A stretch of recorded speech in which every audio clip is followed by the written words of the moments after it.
we're bringing you all you need to succeed in the real estate business. It's Spilling the LT, brought to you by Lawyers Title, telling you what it's really like to work in real estate.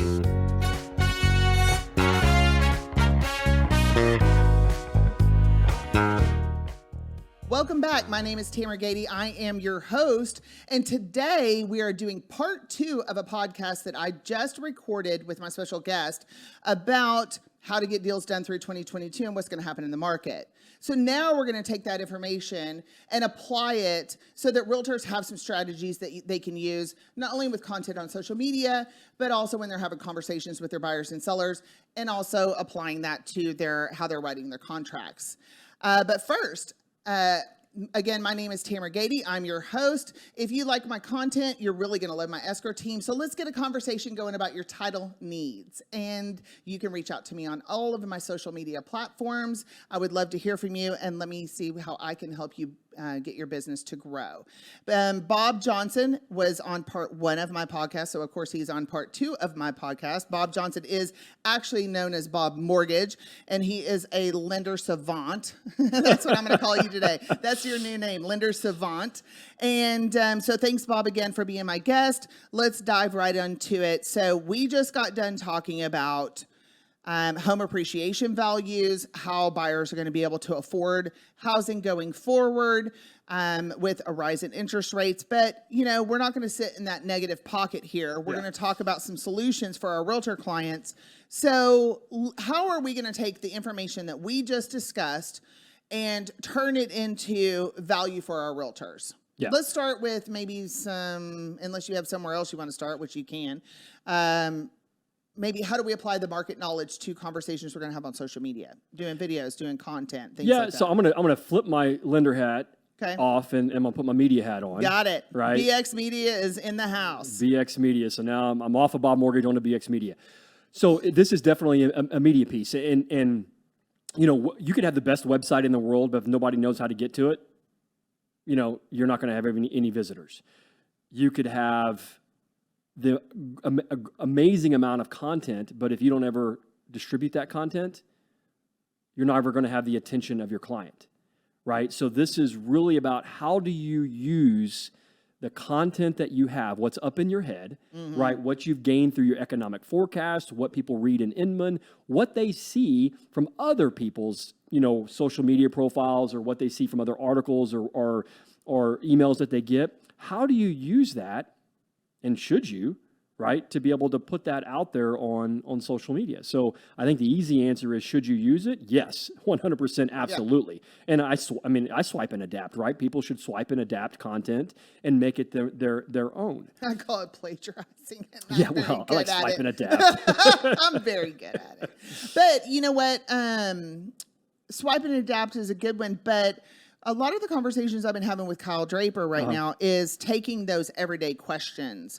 I don't know that we could scrap all of this right here. I don't know that you actually need to take what we just talked about in our market conversation. No. What you as a realtor could do is take the everyday questions. What common questions are you getting when you go and talk to someone about a listing presentation or working with a new buyer? What are they sweating? What are they having a hard time with? So there's a lot of different ways to be able to distribute content, right? There's emails, there's text, there's videos, right? There's podcasts, there's there's a plethora of sources to be able to get that content out to your audience. You have to find your most comfortable voice and be able to then figure out how you're going to turn that on the back end, right? So there's there's the production side, and then there's the post-production side, and you have to understand, are you going to be doing all of it yourself, or are you going to be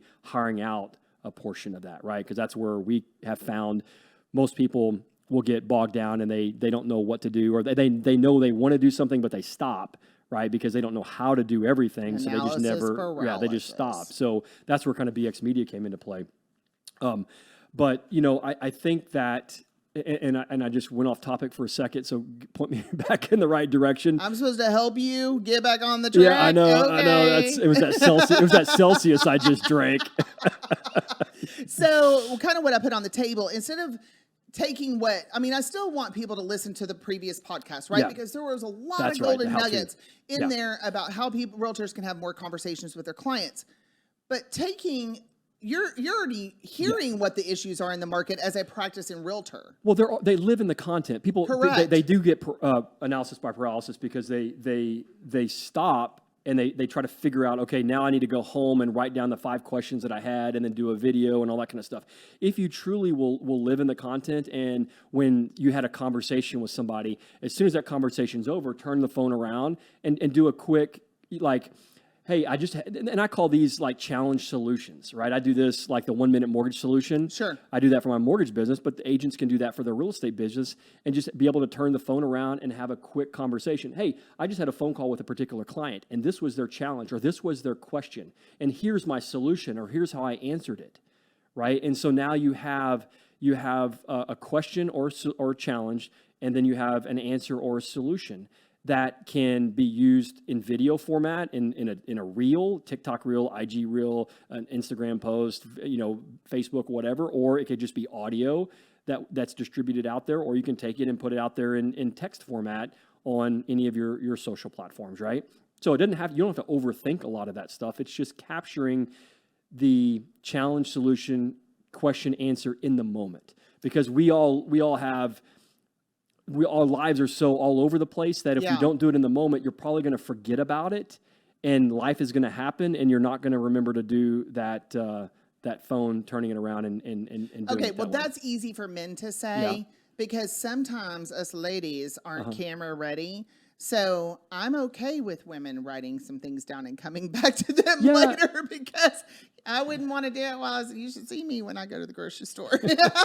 I'm not doing a video. Well, so there's an app that I'm on, and I'm on it because my kids are on it. It's called Be Real, and I think it's a phenomenal app because it forces you to take a picture of what you're doing at that time in that moment. Oh, I know what it is. Okay, to be able to see, to be able to see what all your other friends are doing. If you don't take it, you can't see. Right. So you're being real, authentic in that moment, and people, connect with you that way.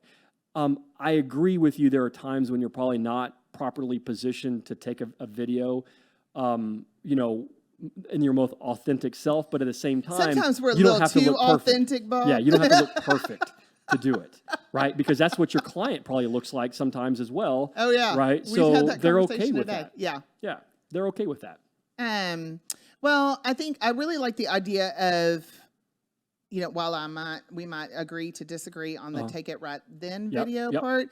I like the take one question away from your listing presentation or your buyer conversation and turn that into a video and make it less than a minute. 100%. You don't need to have a 30-minute or 5-minute because topic. I think that's where a lot of people get overwhelmed is, I was talking with a client today and I told her, I talk for 30 minutes on a podcast. She was like, 30 minutes? Like, what in the world am I going to talk about for 30 minutes? I mean, I really blew her mind when I was like, well, I record back-to-back podcasts. So we do a bunch of it all at once. Yeah. But, I think it makes it a lot more low impact when you talk about one question, one answer, one video. Yeah. And you're done. Yeah. Right then. You're going to have to do more. Yeah. I used to want to work out, and I didn't get up all the time to work out. I didn't really have anything that was like almost forcing me to do that. And so when I hired a trainer and I started paying them to train me, I get up and work out 3 times a week, like clockwork, and I don't miss because I have an accountability partner. Sure. I think agents need to find an accountability partner. And if that ends up being a editor that will edit videos for you that you have to pay, then it's going to put you on a schedule to make sure that you're doing 1, 2, 3 videos, whatever it is, 5 videos that you want to put out a week. And you have a little skin in the game, and you have a commitment to somebody else that is on a schedule with you that is waiting for your content. And it will almost force them to take action. Some people need that little push. Sure. I know a lot of people that need that little push. So let's do this. I'm going to put you on the spot because you talk with consumers all the time. I would like for you to name 3 to 5 questions. Mm-hmm. You don't have to say the answers. Okay.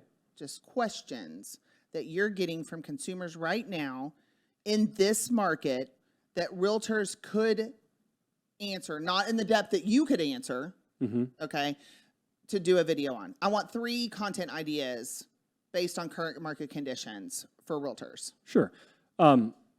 Should I buy or should I wait?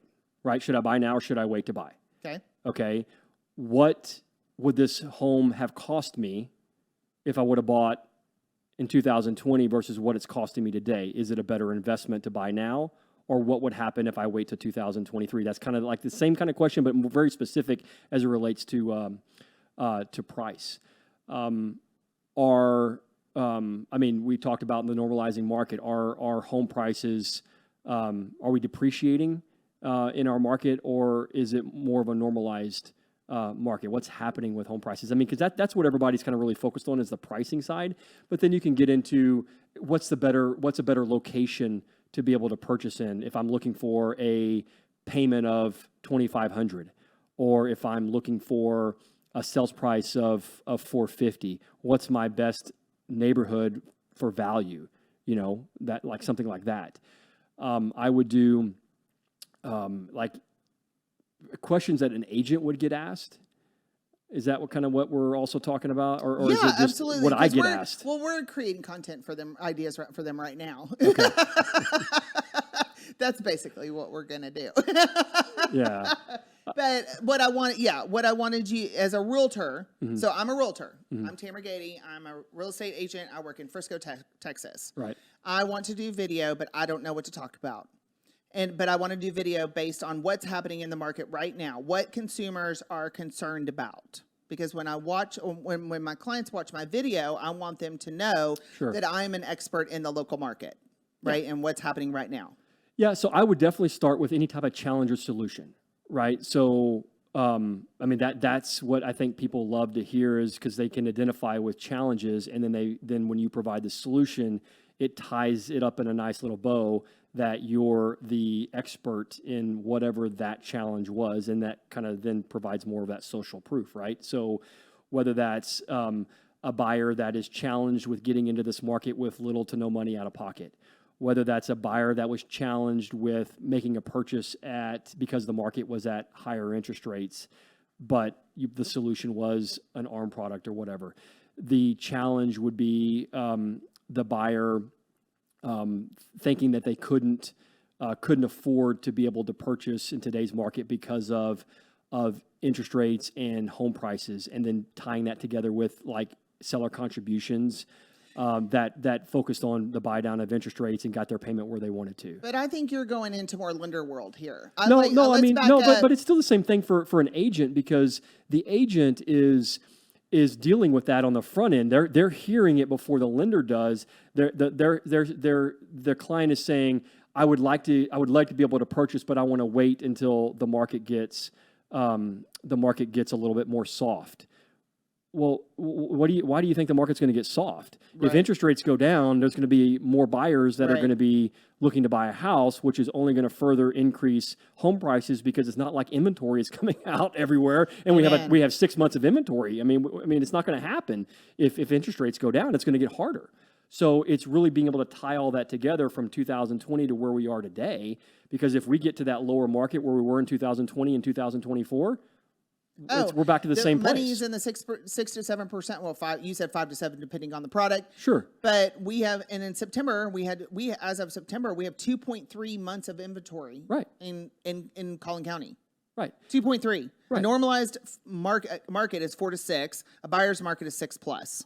Right. So we're still very much in a seller's market with a lack of inventory. Correct. And so when rates go down, we're not going to be at 6% inventory. Correct, because more people are going to want to move. More people are going to want to move. It's going to open that up. So it's understanding the challenge that people are having today, and then tying that challenge to what people experienced on the other side of that 2020 deal, right? Which was you having to pay a lot more for the home and cash, and then painting the picture, because a lot of people don't visually see that, right? Being able to paint the picture to what it could be in 2024. None of us know, but you can only learn from the past to be able to predict the future. So the past showed us that interest rates low, home prices are high, they have to pay more, inventory is really tight. We're already in a tight inventory right now, so it's going to get even worse in 2024 if rates go down to 4% or 3% or whatever, right? And so it's finding ways to tie those challenges, solutions, and opportunities to establish yourself as an expert and not somebody that's creating fear or too much hope, right? Because it's just about being able to be real in the market that we're in today. And I think those are the videos that I feel would get more play. Well, and there's a lot of fear in the market right now. And we've talked about this before, and we'll continue to talk about people's attitude about the current market, right? But we somehow have to show them that this isn't a negative market. Okay. And so to me, instead of fear or over hope, which you just said very eloquently, I like challenge solution. Yeah. Right. Yeah. To me, that addresses both, but it's addressing it in a positive way, and it's giving people more to go on. Right. If you just are like, this market sucks and interest rates are too high and money's too high, and I would just stay put and you don't even need to call me right now. Well, how is that going to help you? Yeah. As a realtor? It's not. Yeah. And then being too hopeful about what's happening when you don't know is going to position you as somebody who really doesn't know what they're talking about. So challenge solution, attitude, and viewpoint on videos or content that you're creating to be in front of your clients, to me, addresses that in a much better way. And I completely agree. And it's because it's specific and people can relate with those types of specific scenarios. If you just want to be general and you talk about, well, interest rates over the last decades were this, this, and this, and this, people are like, okay, yeah, whatever. That's not specific enough for that person because they're looking at it, how does it impact them? Because they're in this particular situation. So when you provide challenge solution, they can relate. They can find that challenge within themselves and figure out that you're the one that has a solution to get them what they want. And okay, so I don't know what my deal is with this pen, but I have seen over and over, like Facebook, like one person gets a hold of something and then you see them repost it over and over and over again and over again. Well, the one about what was the interest rate you paid on your first house, I have seen that like 100 million times. And I'm like, what is the point of that post? Okay, you want people to share what their very first interest rate was. What are you going to do with that information? Right. What do you think they're going to do with that information? Nothing. I mean, So, but that is content. It's content. It is content. You can take that and turn that into a video with all kinds of information, challenge solution, however you want to slice and dice it. But there's a lot of posts to me that I see on social media that are completely useless. Because what is the point of that post? What are you trying to do with that? What is the point? Just to grab attention, I guess, and grab not only just attention, but grab engagement within your community and audience. Right, but if you don't engage back... you have to engage, yeah. You have to engage back. If you don't use that somehow, there's so many of those kind of posts that I see all of the time that I'm like, this is a perfect post to use for content. If you can be a little bit more, if you can think through it a little bit more, Yeah, the thing with content, guys, is if you and I are both agents, and there's a consumer that's trying to decide who they want to go with, because I could have 26 years of experience being an agent, done all these thousands and thousands and thousands of deals, and you could be brand new as an agent.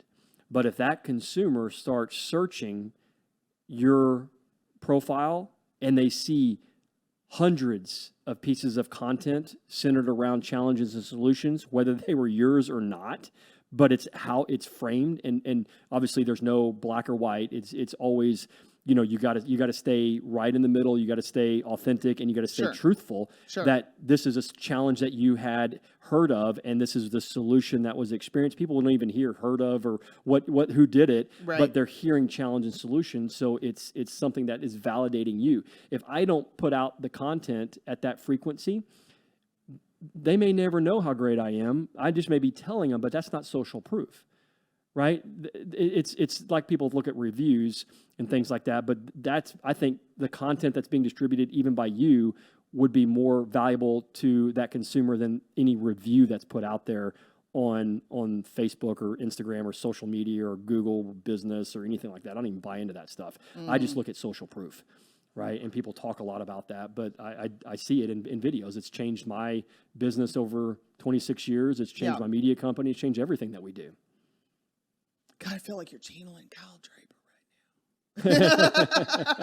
Well, we're in the same space. We got to laugh out of the producer. Emilio laughed at that one because he knows I've had Kyle on the show. I actually had Kyle on the show not too long ago, and we actually did a piece on social proof. So, and we're seeing. I think you and I even talked about it last night, or it was yesterday. Whenever the days we were together, right? Because we're together quite a bit. On different business ventures that we have, or business events that we do. But we're starting to see more agents talk about social media and talk about doing video. And I think, and it's becoming more real for them because of the last 2 years, the funnel was so big and business was just flowing in. Oh yeah. And they didn't really have to do a whole lot. You didn't have to do anything. You didn't have to do anything. I mean, they did, but they didn't have to do as much, right, to convert that. Let's be clear. Yeah. And today, I can tell you my mortgage business is busier than it's ever been. And it's not because there's just a ton of business.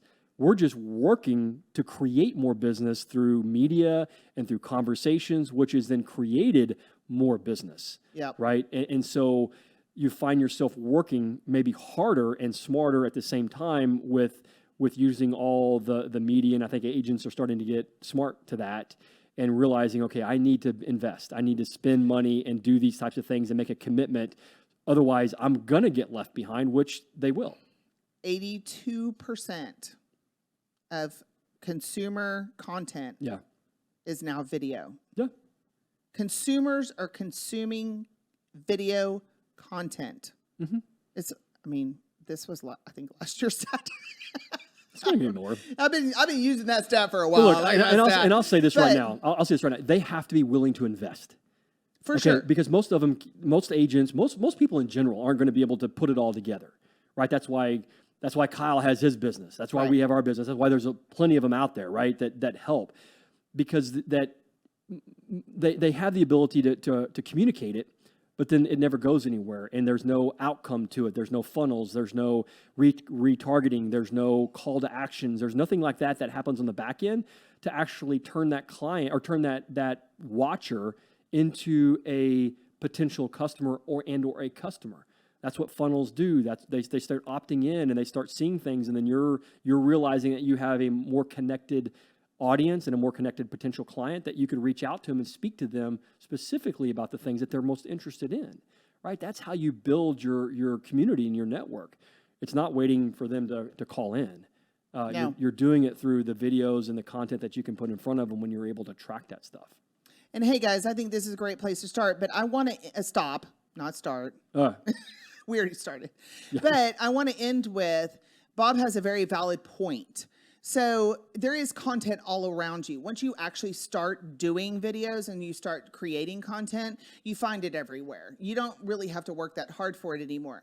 But I've had conversation after conversation of people who, once we get them on video, what do you do with it? And trying to do all of that heavy lifting by yourself on all of the various social media platforms, how they format things. Even within the platforms, they have different formatting things for real, for Facebook, like I said, videos or reels or whatever it is. So you do need to have conversations with people who understand this and who are going to help position your content in the right way for people to see it. And so I think that Bob and I are both happy to be resources to you to that end, not only with content ideas, but actually creating the videos and getting them pushed out in the right way so that when someone reaches out to see you, they're going to see you because you have social proof. Yep. So thank you again, Bob, for being my guest today. Absolutely. It's always a pleasure. We do a lot of video together, so you guys can go find us together a lot on our social media platforms, but it's because we talk about things that are really important to realtors being able to build their business. So again, thank you so much, Bob. Always a pleasure. Thank you, Tamara. You guys, thank you for joining us, and make it a great day. See you next time.